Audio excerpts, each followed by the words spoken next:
बिस्मिल्लाहिर्रहमानिर्रहीम। मोहतरम नाज़रीन, अस्सलामु अलैकुम वरहमतुल्लाहि वबरकातुहू।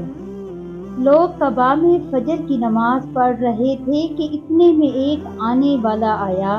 इसने बताया कि रसूल अल्लाह सल्लल्लाहु अलैहि वसल्लम पर कल वही नाजिल हुई है और इन्हें काबा की तरफ नमाज में मुँह करने का हुक्म किया गया है। चुनाचा इन लोगों ने भी काबा के जानिब मुँह कर लिया, जबकि उस वक्त वो शाम के जानिब मुँह किए हुए थे, इसीलिए वो सब काबा की जानिब घूम गए। नबी करीम सल्लल्लाहु अलैहि वसल्लम बोले थे, ज़ोहर की नमाज एक मर्तबा 5 रकात पढ़ी है। अब्दुल्ला बिन मसूद रज़ियल्लाहु अन्हा ने फरमाया कि फिर आपने अपने पाँव मोड़ लिए और सहू किए, 2 सजदे किए। नबी करीम सल्लल्लाहु अलैहि वसल्लम किबले की तरफ दीवार पर बगल देखा, जो आपको नागवार गुजरा और ये नागवारी आपके चेहरे मुबारक पर दिखाई देने लगी। फिर आप उठे और खुद अपने हाथों से इसे खुरच डाला और फरमाया कि जब कोई शख्स नमाज के लिए खड़ा होता है तो गोया वो अपने रब के साथ सरगोशी करता है। यह यूं फरमाया कि इस रब का उसके और उस किबले के दरमियान होता है। इसलिए कोई शख्स नमाज में अपना किबले की तरफ ना थूके, अलबत्ता बाएं तरफ या अपने कदमों के नीचे थूक सकता है। फिर आपने अपनी चादर का किनारा लिया, इस पर थूका, फिर इसको उलट पलट किया और फरमाया, या इस तरह कर लिया करो। रसूलुल्लाह सल्लल्लाहु अलैहि वसल्लम ने किबले की दीवार पर थूक देखा। आप सल्लल्लाहु अलैहि वसल्लम ने इसे खुरच डाला। फिर आपने लोगों से खिताब किया और फरमाया कि जब कोई शख्स नमाज में हो तो अपने मुंह के सामने ना थूके, क्योंकि नमाज में मुंह के सामने अल्लाह तबारक व तआला होता है। रसूलुल्लाह सल्लल्लाहु अलैहि वसल्लम ने किबले की दीवार पर रेंड या थूक या बलगम देखा तो इसे आप सल्लल्लाहु अलैहि वसल्लम ने खुरच डाला। रसूलुल्लाह सल्लल्लाहु अलैहि वसल्लम ने मस्जिद की दीवार पर बलगम देखा।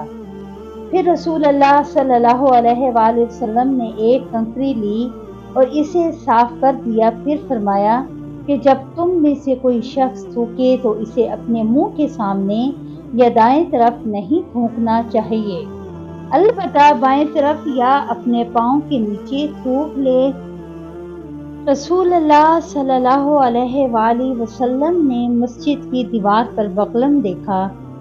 फिर रसूलुल्लाह सल्लल्लाहु अलैहि वसल्लम ने एक कंकरी ली और इसे साफ कर दिया। फिर फरमाया कि जब तुम से कोई शख्स थूके तो इसे अपने मुंह के सामने या दाएं तरफ नहीं थूकना चाहिए, अलबत्ता बाएं तरफ या अपने पाँव के नीचे थूक ले।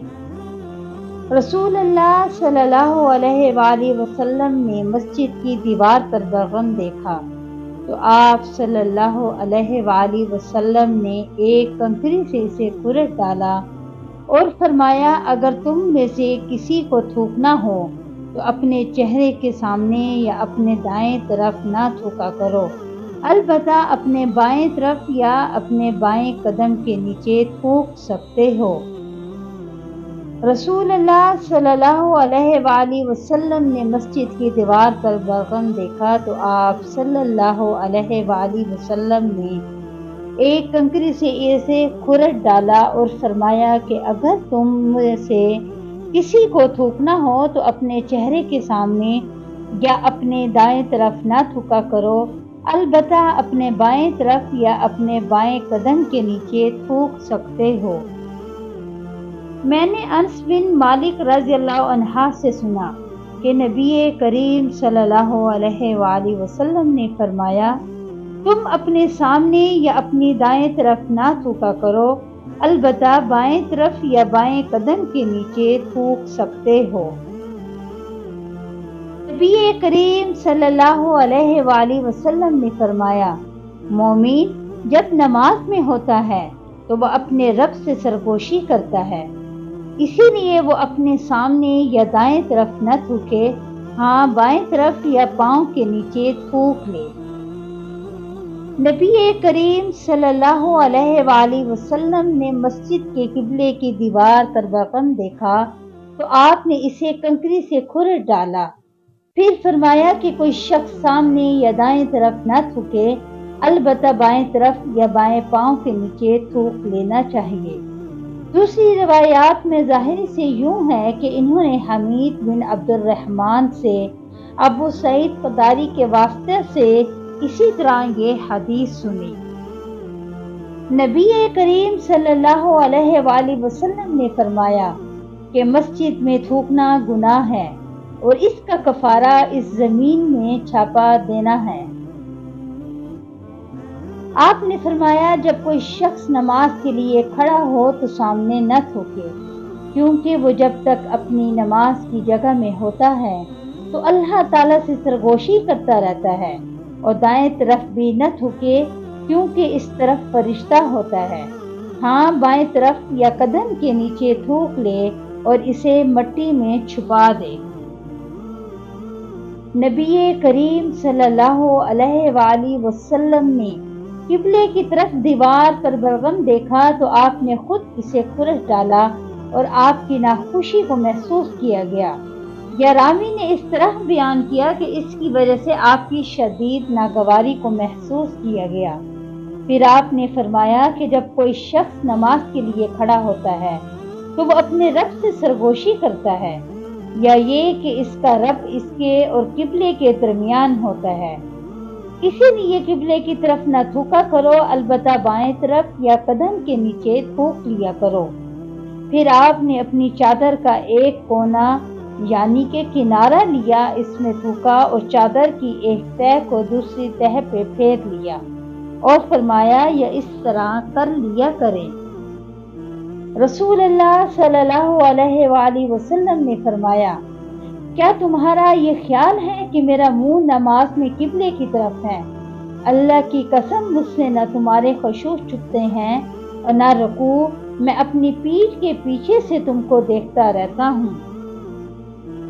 نبی کریم صلی اللہ علیہ وآلہ وسلم نے ہمیں ایک مرتبہ نماز پڑھائی، پھر آپ منبر پر چڑھے، پھر نماز کے باب میں اور رکوع کے باب میں فرمایا میں تمہیں پیچھے سے بھی اسی طرح دیکھتا رہتا ہوں جیسے اب سامنے سے دیکھ رہا ہوں۔ رسول اللہ صلی اللہ علیہ وآلہ وسلم نے ان گھوڑوں کی جنہیں جہاد کے لیے تیار کیا گیا تھا مقام حفیہ سے دوڑ کرائی۔ اس دوڑ کی حسبی الوداع تھی اور جو گھوڑے ابھی تک تیار نہیں ہوئے تھے ان کی دوڑ تسبیح الوداع سے مسجد نبوی زریق تک کرائی۔ عبداللہ بن عمر رضی اللہ عنہما نے بھی اس گھوڑ دوڑ میں شرکت کی تھی۔ نبی کریم صلی اللہ علیہ وآلہ وسلم کے پاس بحرین سے رقم آئی، آپ نے فرمایا کہ اسے مسجد میں ڈال دو، اور یہ رقم اس رقم سے زیادہ تھی جو اب تک آپ کی خدمت میں آ چکی تھی۔ پھر آپ نماز کے لیے تشریف لائے اور اس کی طرف کوئی توجہ نہیں فرمائی۔ جب آپ نماز پوری کر چکے تو آ کر مال رقم کے پاس بیٹھ گئے اور اسے تقسیم کرنا شروع فرمایا۔ اس وقت جسے بھی آپ دیکھتے اسے عطا فرما دیتے۔ اتنے میں حضرت عباس رضی اللہ عنہ حاضر ہوئے اور بولے کہ یا رسول اللہ مجھے بھی عطا کیجیے، کیونکہ میں نے غزوہ بدر میں اپنا بھی فدیہ دیا تھا اور عقیل کا بھی، اس لیے میں دیر بار ہوں۔ رسول کریم صلی اللہ علیہ وآلہ وسلم نے فرمایا کہ لے لیجیے۔ انہوں نے اپنے کپڑے میں رومیا بھر لیا اور اسے اٹھانے کی کوشش کی، لیکن وزن کی زیادتی کی وجہ سے وہ نہ اٹھا سکے اور کہنے لگے یا رسول اللہ کسی کو فرمائیے کہ وہ اٹھانے میں میری مدد کرے۔ آپ نے فرمایا نہیں، یہ میری مدد نہیں ہو سکتا۔ انہوں نے کہا کہ پھر آپ ہی اٹھا دیجیے۔ آپ نے اس پر بھی انکار کیا۔ تب حضرت عباس رضی اللہ عنہ نے اس میں سے تھوڑا سا گرا دیا اور باقی کو اٹھانے کی کوشش کی، لیکن اب بھی نہ اٹھا سکے۔ پھر فرمایا کہ یا رسول اللہ کسی کو میری مدد کرنے کا حکم دیجیے۔ آپ صلی اللہ علیہ وآلہ وسلم نے انکار فرمایا تو انہوں نے کہا کہ پھر آپ ہی اٹھا دیجیے، لیکن آپ نے اس سے بھی انکار کیا۔ تب انہوں نے اس میں سے تھوڑا سا روپیہ گرا دیا اور اسے اٹھا کر اپنے کندھے پر رکھ دیا اور چلنے لگے۔ रसूल अल्लाह सल्लल्लाहु अलैहि वआलिहि वसल्लम को इनकी इस हिर्स पर इतना तअज्जुब हुआ कि आप उस वक्त तक उनकी तरफ देखते रहे जब तक वो हमारी नजरों से गायब नहीं हो गए, और आप भी वहां से उस वक्त तक ना उठे जब तक कि एक चूनी भी बाकी रही। मैंने रसूल अल्लाह सल्लल्लाहु अलैहि वसल्लम को मस्जिद में पाया। आपके पास और भी कई लोग थे। मैं खड़ा हो गया तो हज़रत सल्लल्लाहु अलैहि वसल्लम ने मुझसे पूछा कि क्या तुझको अबू तलहा ने भेजा है? मैंने कहा जी हाँ। अब आपने पूछा खाने के लिए बुलाया है? मैंने अर्ज की कि जी हाँ। तब आपने अपने करीब मौजूद लोगों से फरमाया कि चलो। सब हजरात चलने लगे और मैं इनके आगे आगे चल रहा था। एक शख्स ने कहा, या रसूल अल्लाह, उस शख्स के बारे में फरमाइए जो अपनी बीवी के साथ किसी गैर मर्द को बदफली करते हुए देखता है, क्या इसे मार डालें? आखिर इस मर्द ने अपनी बीवी के साथ मस्जिद में लान किया और उस वक्त भी मैं मौजूद था।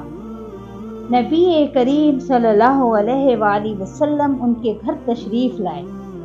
आप सल्लल्लाहु अलैहि वसल्लम ने पूछा कि तुम अपने घर में कहाँ पसंद करते हो कि मैं तुम्हारे लिए नमाज पढ़ूं? अतबान ने बयान किया कि मैंने एक जगह की तरफ इशारा किया। फिर नबी करीम सल्लल्लाहु अलैहि वसल्लम ने तकबीर कही और हमने आपके पीछे सफ बांधी। फिर आपने 2 रकात नमाज नफल पढ़ाई। अतबान बिन मालिक इंसारी रज़ियल्लाहु अन्हा रसूल अल्लाह सल्लल्लाहु अलैहि वसल्लम के सहाबी और ग़ज़वा बदर के हाज़िर होने वाले में से थे। वो नबी करीम सल्लल्लाहु अलैहि वसल्लम की खिदमत में हाजिर हुए और कहा, या रसूल अल्लाह, मेरी बिनाई में कुछ फर्क आ गया है।